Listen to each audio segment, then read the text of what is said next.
Well, dear viewers, we're up here on the berry today. That is Strawberry Reservoir. And we have Dee Hardman as our guest today. He is going to impart some of his knowledge with us today about, well, what do you want to teach us today, Dee?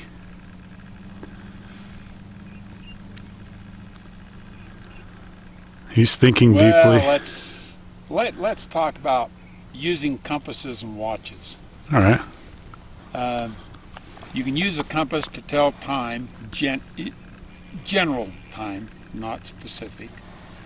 You can use watches to find direction. And it comes in very convenient if for some reason you're in the outdoors and either you don't have a compass or you broke your watch. You can either tell the time or you can find direction using one of those two. As it applies. Let me show you. Okay. Let's see. There's a stick right there.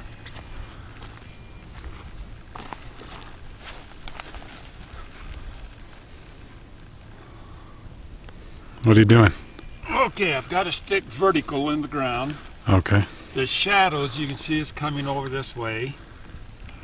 And if I wanted to tell time using a compass, all I'd have to do is,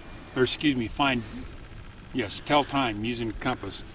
All I have to do is find out which way's north on the compass and allow for the daylight savings adjustment, which would be 1 hour earlier. If you're on... If we're on daylight savings, Oh, okay, yeah. and my watch reads 12 o'clock, then in actuality it'd be 11. Okay, yeah, makes sense. Then what I do is line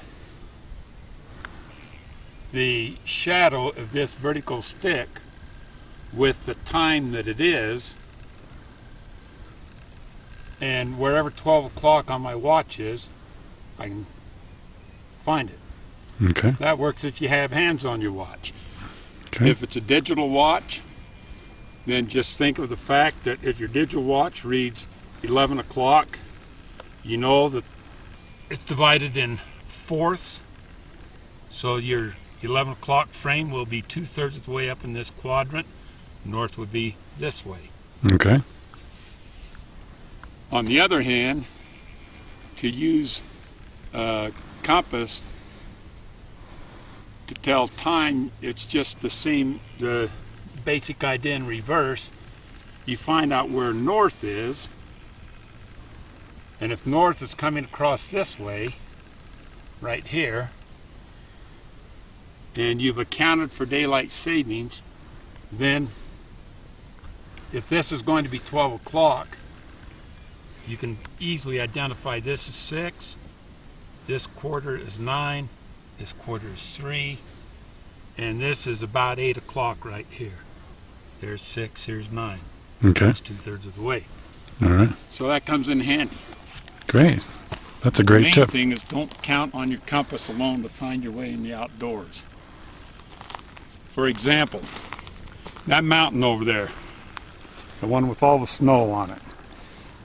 If I wanted to hike in that direction, if I was in the woods and not on this side of the lake, that would be my target. Before I start hiking, I want to do a 180-degree turn to see what's behind me, so I have a target to look for on the way back. And in this case, it's this hill with the big bald spot there.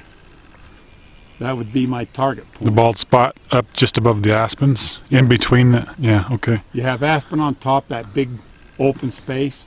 That would be my target on the way back. Okay. And I don't want to just look at it now and then try to find it later. I want to keep looking back so I can keep oriented towards my destination and my return point. Okay. So that I have some guidelines, because between hiking from point A to point B, I may get on a ridge and hike for a couple of miles, go across one draw, and after that I may wind up dropping down off the side and not be aware that I crossed 6 or 7 draws up on the high ridge, but I didn't know there were draws down below. So when I come back, I think, well, I only crossed 1 draw. And so coming back, if I cross 1 draw, I'm not going to be where I want to be. I'll be about 5 or 6 draws away. Because why? Because you actually... Because I didn't keep track of where I was going. And you actually crossed, you went lower, you're down, you say, where there was more draws? I went up, and then I dropped down. So when I came back, okay. I wound up crossing 1 draw, when in actuality, from my original point, I went over 6 draws. Okay. Coming out, I only crossed 1. Coming back, I crossed 1. But going out, I was on top of the ridge, and I didn't see those other draws below me.